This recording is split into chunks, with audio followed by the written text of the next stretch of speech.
pour cette rupture du programme précédent, mais priorité au direct avec le pape François qui est à Trieste. Il est sur le point de commencer de célébrer l'Eucharistie sur cette place à l'occasion de la 50e semaine sociale qui se déroule chaque année. Et ici, cette année, ça sera à Trieste. Le pape a décollé ce matin depuis l'héliport du Vatican à 6h30.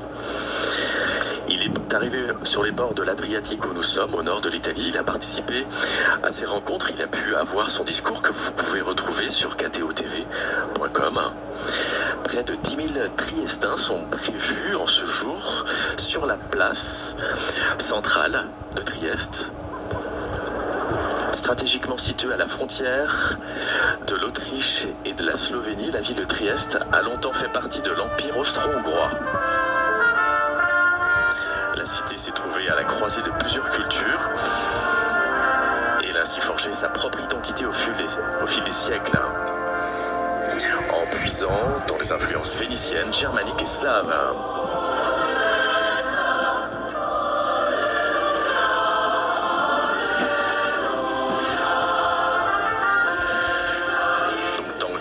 Instants, le pape va présider la messe sur cette place de l'unité italienne, Piazza Unita Italia.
Zuppi, le président de la conférence épiscopale italienne, qui encensait l'autel et l'icône de l'Annonciation de l'archange Gabriel à la Vierge Marie.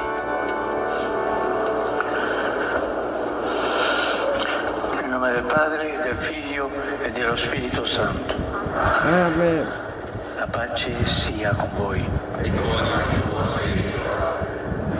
Il Signore Gesù Le Seigneur Jésus, en nous invitant à la table de la parole et de l'Eucharistie, nous appelle à la conversion. Reconnaissons que nous sommes pécheurs et invoquons avec confiance la miséricorde de Dieu.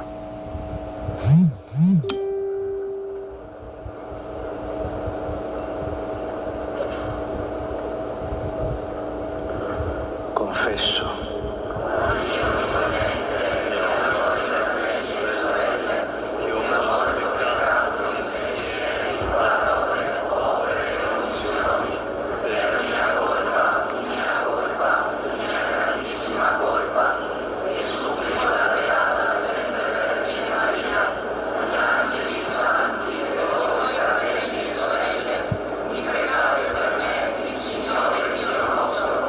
Dio Onnipotente abbia misericordia di noi, perdoni i nostri peccati e ci conduca alla vita eterna.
Seigneur Dieu, par l'abaissement de ton Fils, tu as relevé le monde déchu.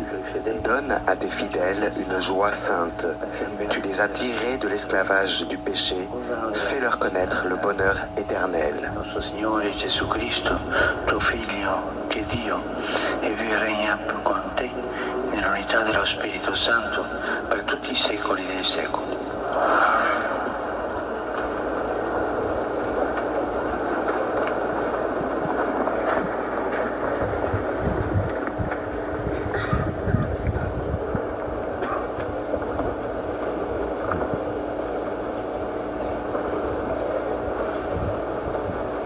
Dal libro del profeta Ezechiele. Lecture du livre du prophète Ézéchiel. In quei giorni, En ces jours-là, l'Esprit vint en moi et me fit tenir debout.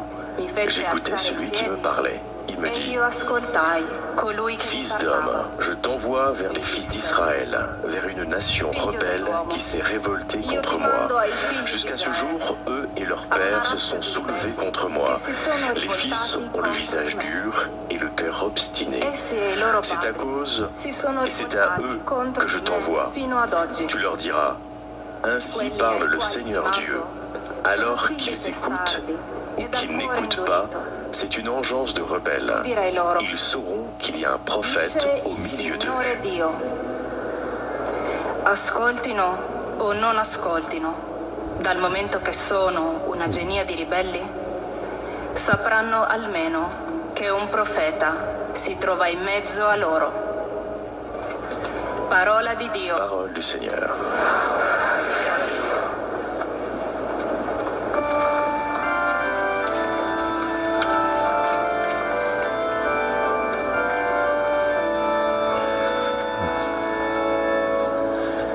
I nostri occhi sono rivolti al Signore.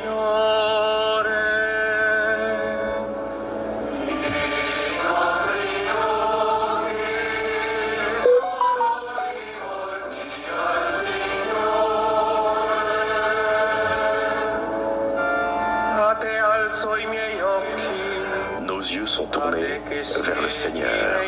Vers toi j'ai les yeux levés, vers toi qui es au ciel, comme les yeux de l'esclave vers la main de son maître. Alla mano dei loro padroni.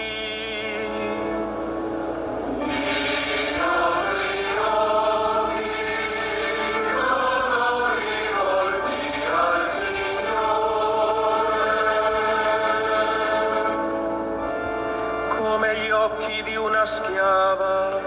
Comme les yeux de la servante vers la main de sa maîtresse, nos yeux levés vers le Seigneur notre Dieu I nostri attendent occhi sa al pitié. Signore nostro Dio, finché abbia pietà di noi.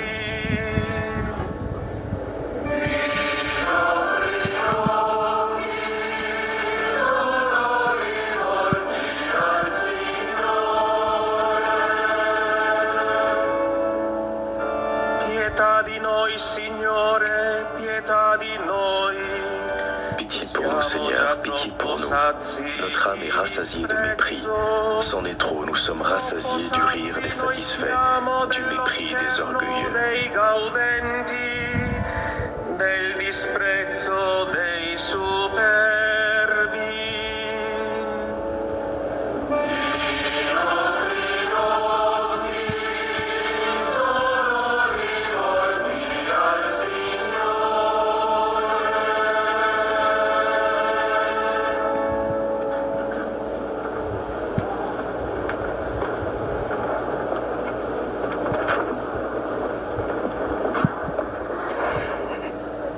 La lecture est faite en slovène.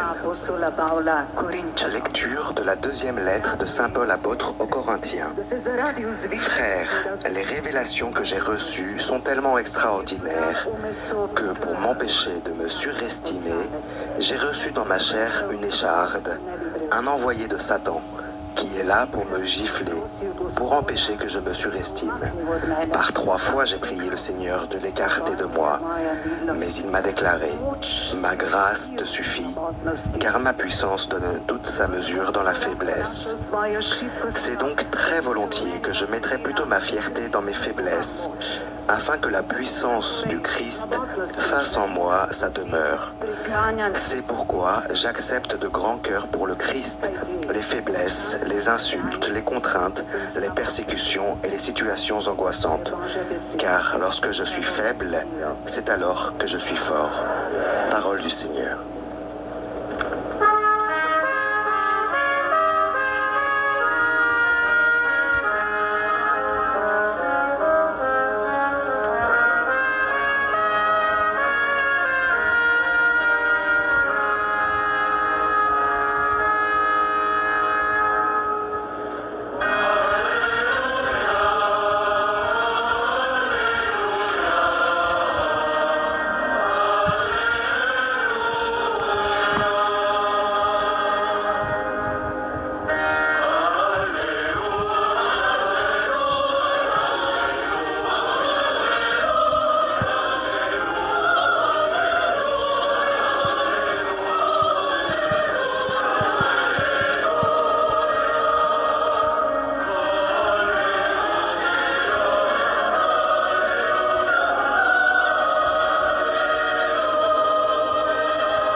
L'Esprit du Seigneur est sur moi, il m'a envoyé porter la bonne nouvelle aux pauvres. Alléluia.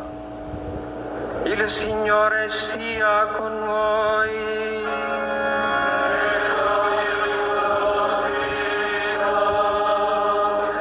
Dal Vangelo secondo Marco.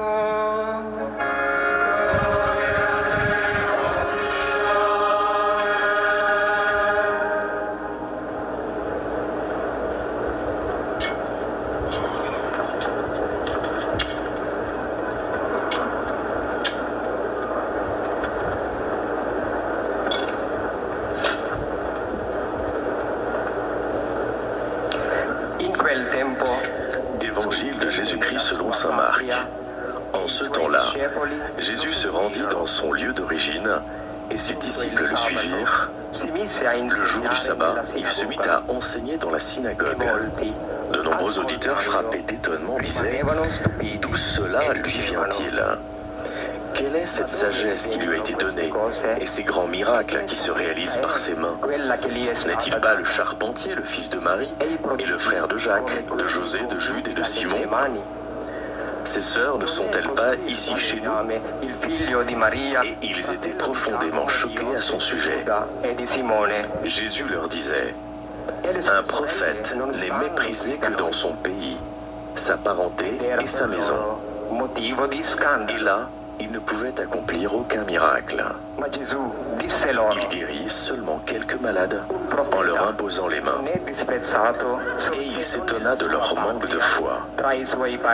Alors Jésus parcourait les villages d'alentour en enseignant. Ma solo impose le mani a pochi malati e li guarì. E si meravigliava della loro incredulità. Gesù percorreva i villaggi d'intorno, insegnando. Parola del Signore.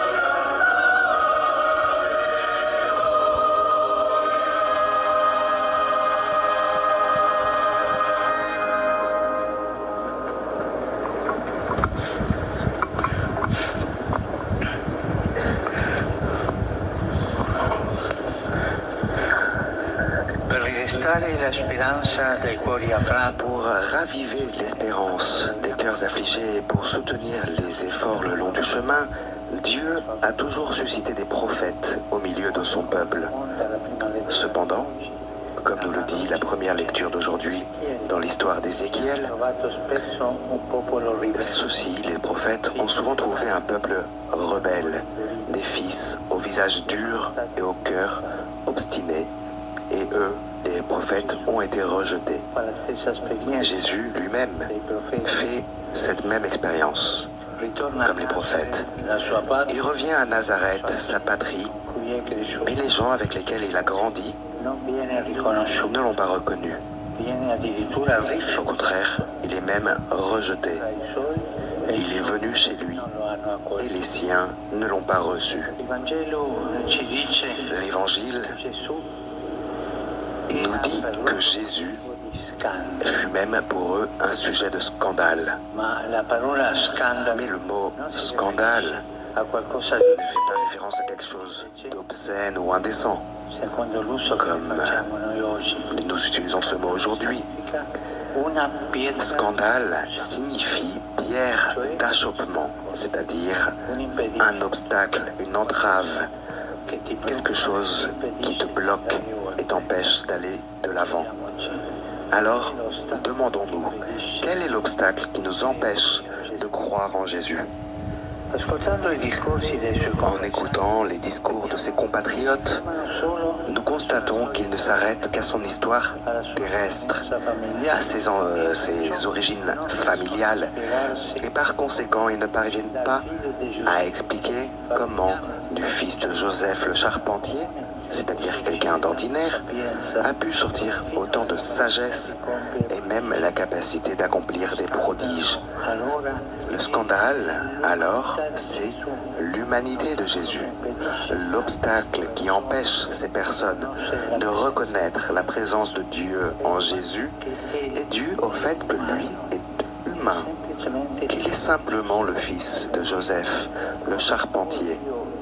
Comment est-il possible que Dieu, le Tout-Puissant, puisse se révéler dans la fragilité de la chair d'un homme ?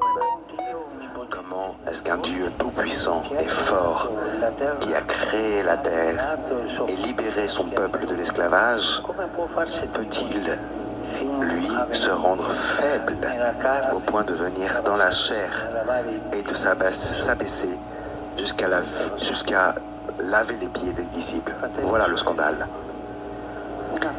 Frères et sœurs, la foi est fondée sur Dieu humain, qui s'abaisse vers l'humanité, qui en prend soin de cette humanité, qui s'émeut de nos blessures et qui prend sur lui nos fatigues.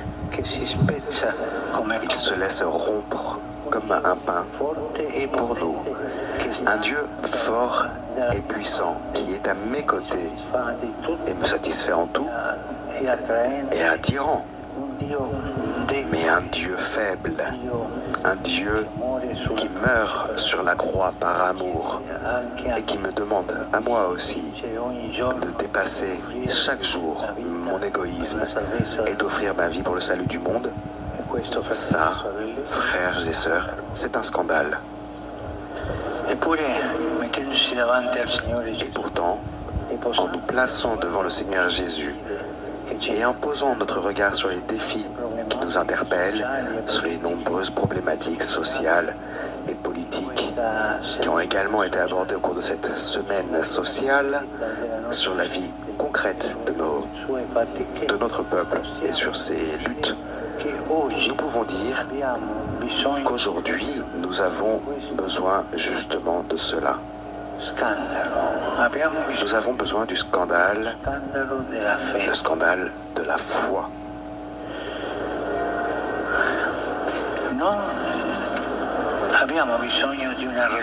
Nous n'avons pas besoin d'une religiosité refermée sur elle-même, qui lève les yeux vers le ciel sans se préoccuper de ce qui se passe sur terre et qui célèbre des liturgies dans le temple en oubliant la poussière qui s'écoule dans les rues.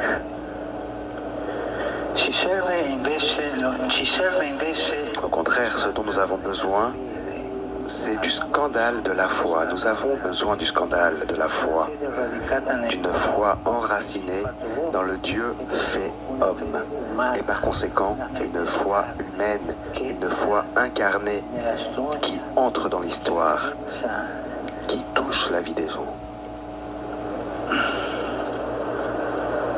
Che accarezza la vita della gente, Qui est une caresse pour la vie des gens, qui guérit les cœurs brisés et qui devient un ferment d'espérance et les semences d'un monde nouveau.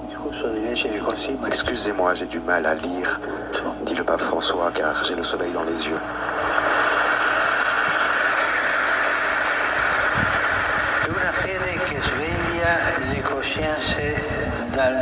C'est une foi qui réveille les consciences de leur torpeur et qui met le doigt sur les blessures.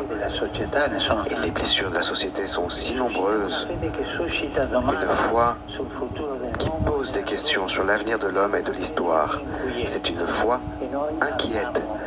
Et nous avons besoin de vivre une foi inquiète qui a des cœurs qui se laissent émouvoir, des cœurs qui se laissent toucher par les douleurs de la société, une foi qui aide à surmonter la médiocrité et la paresse du cœur, une foi qui devienne une épine dans la chair d'une société qui est souvent anesthésiée et étourdie, assommée par le consumérisme. Et je souhaiterais m'arrêter sur ce point. Notre société est un peu anesthésiée et un peu étourdie par le consumérisme. Est-ce que vous pensez à cela? Est-ce que le consumérisme est entré dans vos cœurs?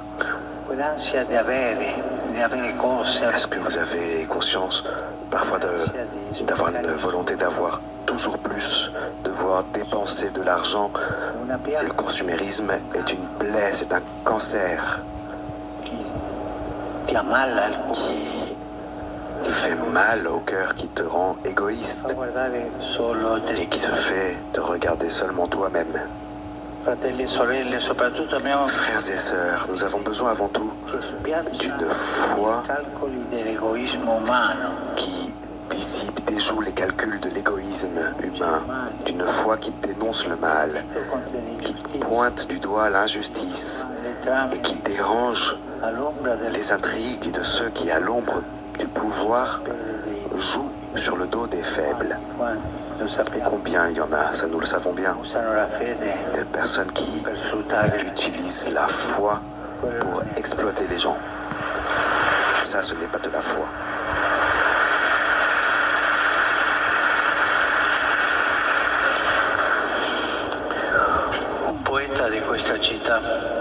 Un poète de cette ville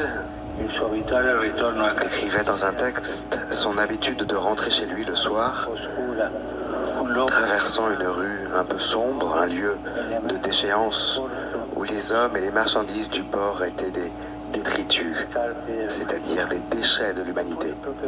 Et pourtant, c'est justement ici, écrivait-il, citation, je retrouve en passant l'infini dans l'humilité. Car la prostituée et le marin, la femme querelleuse et le soldat sont tous des créatures de vie et de douleur. Le Seigneur s'agite en eux comme en moi.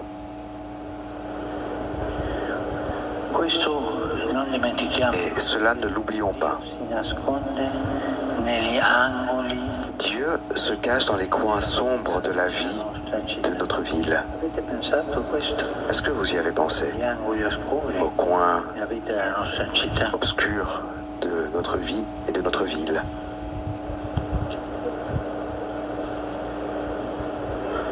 La sua presenza si svela